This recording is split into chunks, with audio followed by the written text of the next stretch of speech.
Oh, good. This is a thrill for me. I'm such a big fan of yours. I always have been. Which is odd. I can't believe. I'm a West Ham fan. I can't believe. You have to be a fan of David Moyes. Oh, Moyes. I mean, you know, he's incredible. Congrats, Congratulations to you. Very good season. He's absolutely amazing. He's brilliant. Where are you in the world right now? London. Joseph? You're in London? London. Where do you consider London home? I would say so. Of course, Portugal is Portugal, and Portugal is home. But we live in London for so many years, and I would say London is base. So London's base. So do you already know where you're going to live in Roma? Not yet. You don't know where you'll be? No, too early for that. I only start in July.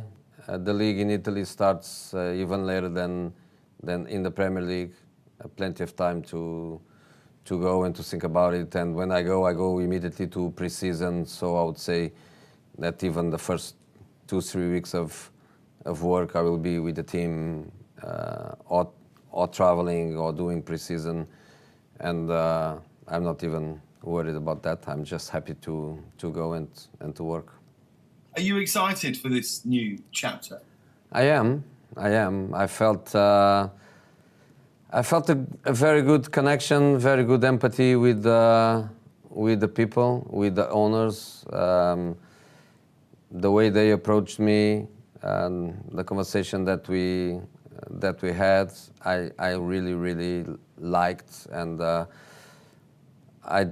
it's not just about the feeling of working for them, is also the feeling of working with them, which is something that I really liked in the way the Friedkin family approached me.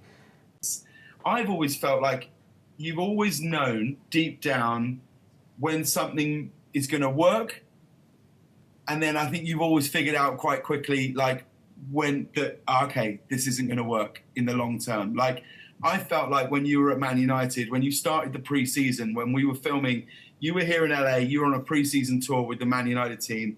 We shot something for my show, and I could be wrong, but I had an absolute feeling inside me that you felt that pre-season, this isn't gonna end well this season.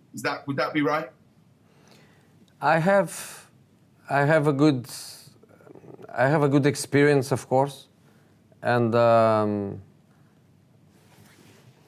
I analyze a lot, and I go through the details, and I go through little things that sometimes altogether they make big things, and they give me normally a good idea of how things are going to end.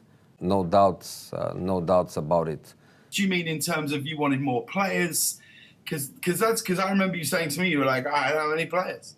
And I was like, and I remember saying to you, you've got this, and you were like, it's not enough. I'm very optimistic, but at the same time, I'm very realistic, and the experience taught me to be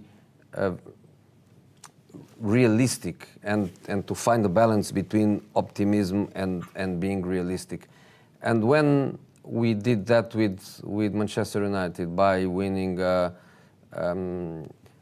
Europa League and also Domestic Cup, and I felt that for the next step that was not going to be enough.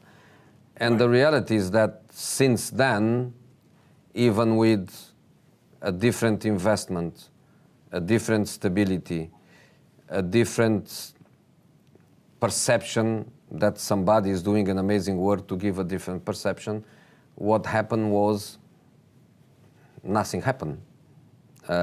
Because, for example, this season when people were saying, great season, finish second. I did finish second, and it was a bad season. Why is that? Why is that? Why do you think? Because you finished second, you won the Europa League, yes? Yeah. Yeah, so you finished second, win the Europa League, and it bad was a bad season. Yeah. This season, finish second, runner-up in the Europa League, not just winning. There's a feeling of progress and all these things. Why is that, do you think? Perception, good work, good investment in media work, And Ole has more friends in the media than I have in England. And what for me becomes bad for him is great. And I'm happy. I'm happy with that. I'm happy with that. I like Manchester United. I like lots of the people there. The fans, they were amazing with me during my time. The club is full of very nice people that loves the club and loves to work there. I'm more than happy with that. I'm more than happy that this season that ended once more without trophies is considered positive and new investment and stability for the future. And I think they will do that until the trophies will come back. I'm more than happy with that. No jealousy about it, but just the feeling of with me the level of expectation or the level of pressure coming from media is completely different. But that's no problem for me. But did you enjoy managing Harry Kane? It Yeah. felt like you got on very well from what I saw in that documentary. I did enjoy very much. I did enjoy the fact that he won the Gold Boot again. Or I don't think it's the first time. I don't know. But to win the Gold Boot, to win the award for the more assists for him and Son, to beat the records of more assists to each other, more combined actions for each other. I love very much to work with him by the individual point of view, but I also enjoyed very, very much this partnership between these two very good players was something really fantastic. Do you see that ambition in him that you've seen in Zlatan and Ronaldo and players like that? Yeah, but when I work with these guys were winning titles. Of course, these kind of guys, they get addicted to it because it's something that motivates us. We are not speaking anymore at this level about one more pound or one less pound, because at this level everybody has pounds. Is about legacy, and you can argue about what is legacy in football. What is that legacy in football? Legacy in football, in a very pragmatic way, is what did you win? I'm certain you won't answer this, but I'll ask it anyway. Where do you think Harry Kane should play his football next year? Where do you think would suit him best as a player? I think he has to play where he's happy. And I think he's happy in England. I had an experience with Chelsea, with Peter Cech and with Abramovich that I of course I never forget, because normally I never forget any detail. But I wanted to bring Courtois to Chelsea. Peter was after 30s. Courtois was early 20s. Courtois was on loan in Atletico Madrid. If I'm not coming back to Chelsea, I won't definitely transfer to Atletico or to any other club. I don't want to be on loan anymore. So on this situation, I made the decision of next season is for Courtois. I spoke with Peter. I explained the situation, and Peter decided to stay. So he stayed for a season, and during that season, he played lots of matches. We won the title. Courtois was injured. Peter played, and I even gave Peter a cup final where he won another trophy playing at Wembley with Chelsea. But then the next season, Peter wanted to leave. I'm still young, I'm still great, I want to leave. And I told the club, leave, but not in England, because he's too good to go to an opponent in English football. Make contacts, Paris Saint-Germain, Real Madrid, Barcelona, but not in England. Peter wanted England, wanted London, and wanted Arsenal. And I went against it with everything I could, until Mr. Abramovich told he has the right to be happy. So he goes to Arsenal. And in that moment I was not happy, but then I understood. The guy gave everything to the club. The guy had always an open door to be back one day, and in fact is back to the club. But in that moment, the guy wants to go to Arsenal, and he did go.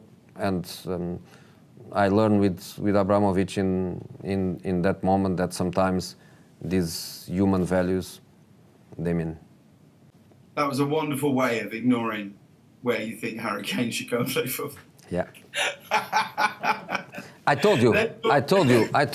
In England, because I know is just a very, very Premier League guy. Have you ever been offered? You must have been offered international management jobs. England. When? 2008, when I left Chelsea the first time. So you got offered the England job. Did you ever consider it? Was it ever something you thought about? I did, but I realized that was too early for me. Yeah, I think it's too early now, and we are in 2021. Imagine in 2008, with all the fire I have working every day, playing every day. You know, it's too early. It was too early. It's too early now. Was too early then. And I had Portugal in 2012, 13, something like that, when I was in Real Madrid, and was a crazy offer of a part-time job that in quite a silly, naive way I wanted to accept because I was saying when the national teams play, I don't have players at the club. Because all my players, they go away. Sure. But then I realized, speaking with the president of Real, I realized that was really silly to do that. It's such a big job to be a top club coach that you cannot do a part-time with even your nation. So it's something for later. Something will happen later because it's the kind of job that one day I think I will enjoy. Did Real Madrid call you last week? I speak with Real Madrid all the time. Why? Because we are good friends. The president, the CEO, we are close friends. We speak with each other for so many times. I don't say every week. I don't say, of course, every day.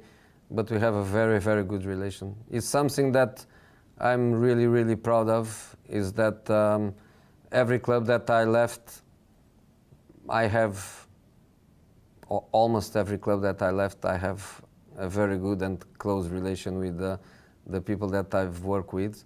And Real Madrid is one of these examples. I am a very good friend with them, and every time they are successful, I'm so happy, because in the end, you become part of the family when you spend a few years in one football club.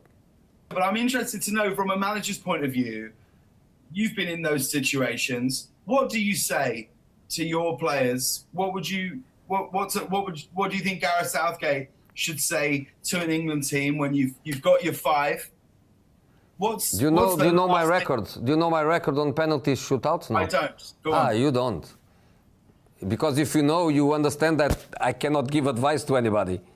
Oh, is it bad? Look, I lost 2 semi-finals Champions League on penalties. Oh, yes, of course. I lost Real Madrid, Bayern Munich on penalties. I lost Liverpool, Chelsea on penalties, both semi-finals. Okay, so what did you say? And then Gareth Southgate can say the opposite of that. Look, I trust players. And when I trust players over my feelings, it didn't work. For example, I had on that Chelsea-Liverpool, I had the list of the players to take, and one of the players was not in the list. And he come to me in the middle of Anfield, and he told me, am I the first, the second, the third, the fourth, or the fifth? You are the 6th or the 7th, but not on the top 5. No, I want to go because 100% I score. When he told me that, I thought, come on, now you choose which one you want to take. He took, but he missed. Wow. But he missed. I had also a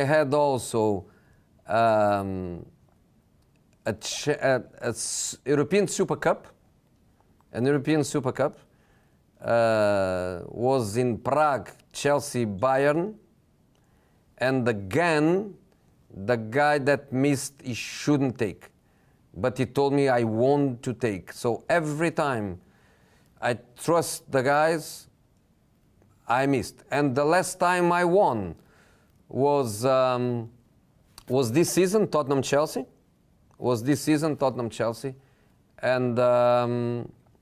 And we went to penalties, and happened the same to me, and I refused. I told the player, yeah. You said, no, these are the 5. Yes. I told these are the 5s, and this is the order. But I think with England, they don't need my advice now. The mental wall is already broken. It's totally broken. They won it the last time. So I'm with them. I don't support them more because I have to support Portugal more than them. But I support them. I support them, and I trust them. I believe in them.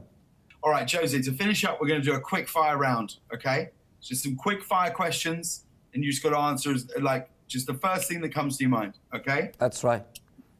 Who's the best player you've never coached? Messi.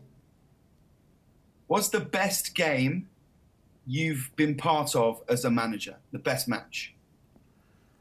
I have to say Benfica-Porto. Why? Because means for us Portuguese everything that we football crazy guys we love. Everything is there. It's tribal, is north against south, is capital against the north, is tradition, is past, is the match that as a kid you follow and then you play it. So for me, Porto, Benfica, Benfica, Porto are my matches. Favorite place? Setúbal, my city. Favorite thing to do on a day off? I don't have day offs. Really? No day offs. And no 100% holiday. There is not one day where I can just disconnect from football, disconnect the telephone, ignore a phone call, ignore a contact from the club.